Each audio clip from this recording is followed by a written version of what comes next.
Hello and welcome to the Baron's Game Room. I'm Aaron as always.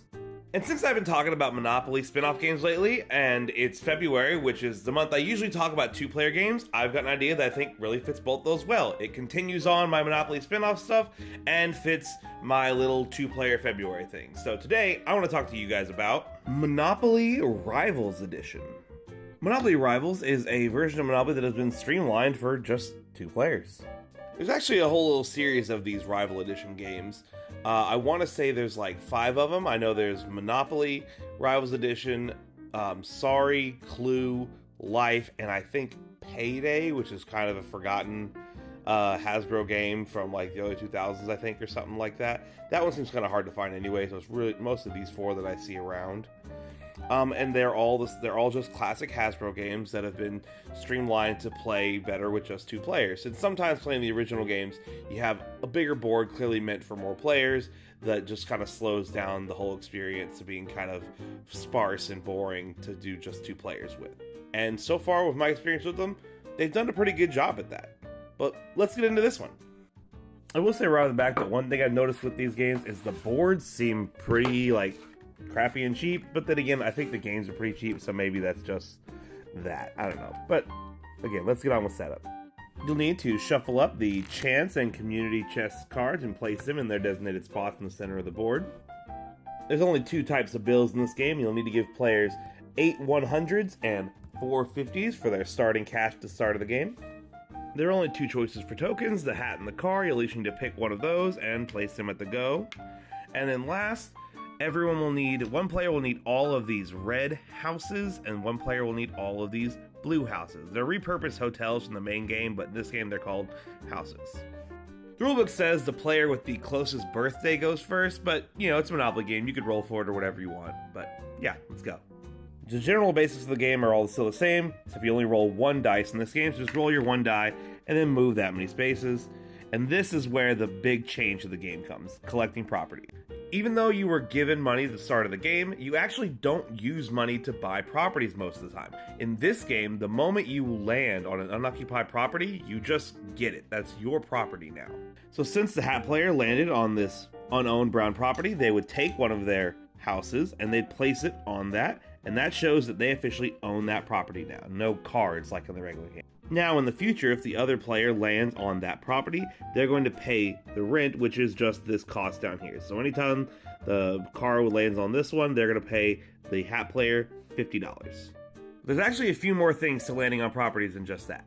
Because if you land on a property that you already own, and the property next to it is unowned, then this property will go up for auction. So both players will start bidding to see who gets to win this one. If you win it, great. Put your other house on it, and now you own the full set. If your opponent wins it, dang, sucks for you. They'll put their house there instead. If you land on a property that someone owns the full set to, you pay double whatever the rent is. So now if they land here, they gotta pay $100 instead of just $50. And lastly, if you land on a property that you already own and you own the full set, then you get to take your choice of a chance card or community chest card. Just pick whichever one you want and draw it. Do whatever it says. Great. All the other spaces just work like normal Monopoly. Free parking does nothing. Community chest and chance let you draw the cards. Go to jail, send you to jail. Oh, and when you pass go, you still get that 200. Normally, when you pick up a community chest or chance card, you'll just do whatever the card says and then put it back at the bottom of the stack. But there are a few cards that you'll end up actually keeping with you. If you get the double rent, triple the rent, skip the rent, or the just say no card, you end up keeping them face up in front of you until you can use them later. You can use these the next time someone lands on one of your properties to do exactly as I said, double the rent and triple. You can use this one the next time you land on someone's property to skip having to pay them rent. And you can use this one to cancel an action. So if someone tries to make you double the rent, you can just say no, screw you. If someone tries to skip rent on you, you can say no, screw you.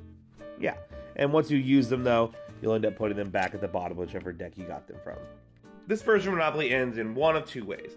Either when one player owns all the properties on the entire board, or one player has no more money and no more properties left. If you own nothing at all, then you lose. And there you go, that's the game. So either collect everything first, or first person to still have something left as the other person loses it all. Monopoly stuff. A couple other things you can do on your turn. is things like make a deal. If you land on a space and need to pay and you don't want to pay it or don't have the money to pay it, you can ask the other player if they want to make a deal. So, since the red player landed here, they might ask the blue player if they'd be willing to, instead of making them pay that, trade the green one they own for not paying. If they agree, then cool. Go ahead and remove that, place this one there. You guys have officially made a deal and covered paying rent that time. You also have the option to simply sell stuff off to pay for your thing. So since it's going to cost me $500 to do this, I don't have to necessarily give him this one.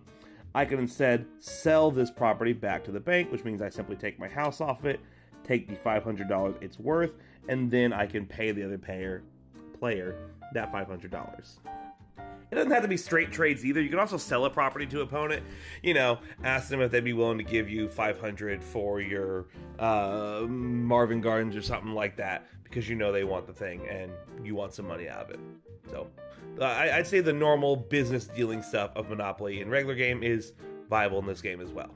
Oh, one little change to this game is when you have to go to jail, you are forced to be stuck there for one turn. That's it. No paying to get out, no rolling doubles. If you go to jail, you just are stuck there for one turn, then you get to come out and continue your moving. And I think that's really everything you need to know to play the Rivals Edition of Monopoly. It's just, you land on stuff, you get the property, no having to pay. You only have to pay if you gotta pay rent or some of the chance and community chest cards. Some will give you money, some will make you pay money, yada, yada, yada.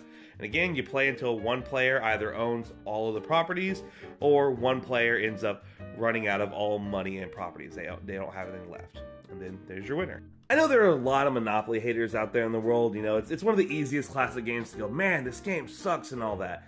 And to be perfectly fair, on some level, it just sucks because all your house rules super suck. But I do always love a game that finds a way to speed up the classic Monopoly formula. It's why my probably favorite version of Monopoly I own is Monopoly Gamer, because it's such a fast version of it. This one, I think does a really good job at it. I think the fact that you don't have to pay for properties seems weird at first, but because of that and the auction when you land on it, like the game is designed to make you pick up those properties fast. You're not having to wait forever to get all those. I know when me and my brother would try and play Monopoly when we were kids, just us on a big full Monopoly board, that game could take forever, as the game always could, because it's just two little pieces that have to somehow land on all of these spaces. If no one lands on it, then no one gets the property. In this one, you can land on the property and get it. You can land just in the same color as that property, and then the other one goes up for auction, so somebody's going to get it. Plus, if you saw on the board, they've shrunk it down. There's only 2 of every type of property, so that makes the game faster as well. I think the game generally succeeds at what it's trying to do.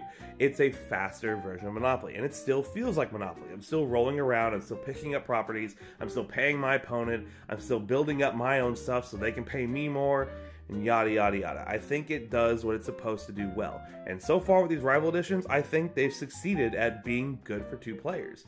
I think a lot of these games do kind of struggle when you try and play these games at just 2 players that are clearly meant to be played with bigger groups. And they bring it down to just the 2-player format. It plays faster, it plays smoother.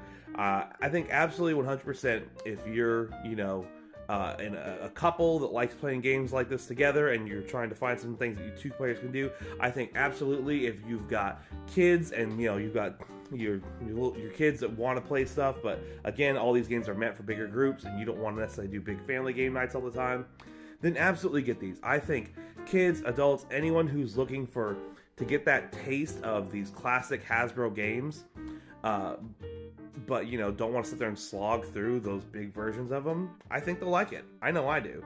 It looks like Monopoly, it feels like Monopoly, it quacks like Monopoly. Monopoly Rivals Edition, I think it's a great purchase. Guys, this one's obviously Baron approved.